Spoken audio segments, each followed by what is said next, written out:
Nagja-jogging na yung ano natin. Hintayin ko na lang dito. Ako napapagod eh. Pagod ako maglakad eh.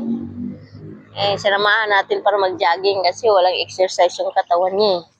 Puro tulog, kain, computer, trabaho lang. Dapat kahit paglinggo, mag-jogging para yung mga kolesterol sa katawan matunaw. Mga taba-taba matunaw. Kasi masama sa katawan yung walang exercise.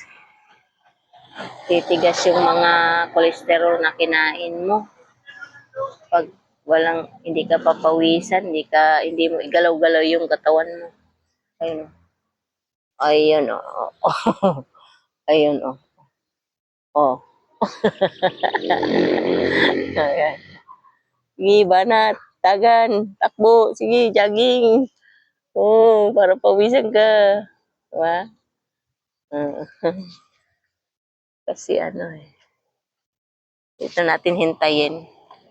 Ikot-ikot siya doon hanggang sa papawisan. Yan. Ikot siya doon sa dulo. Nagja-jogging siya doon sa dulo. Maraming nagja-jogging dito pag umaga, linggo ng umaga. Kasi ginawa talaga to dito para joggingan yung mga tao. May mga upuan pa, o yan, mga upuan. Pag napagod ka, pwede ka umupo. Yan, upuan yan. Yan, upuan yan. Yan. Kasi ayan, poultry ng manok yan dyan. Yan.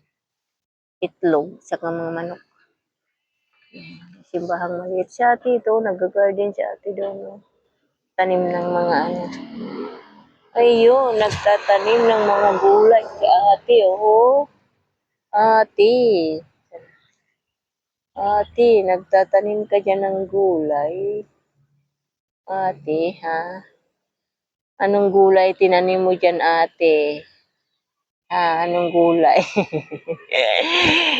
Tanim siya. Ayan.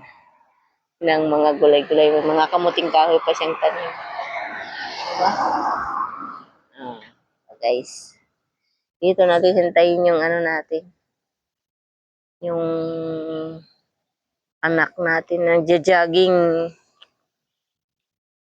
Yun. Yan. Nagja-jogging siya. Yun.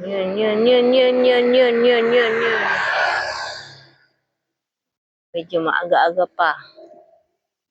Hindi pa mainit.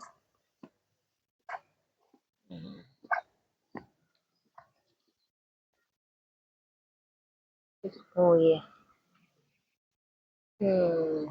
Yan. Diba? Milo everyday. Milo everyday siya. Yung damit niya, Milo everyday. Diba? Jogging. Dito tayo hunting ng nagja-jogging. Diba?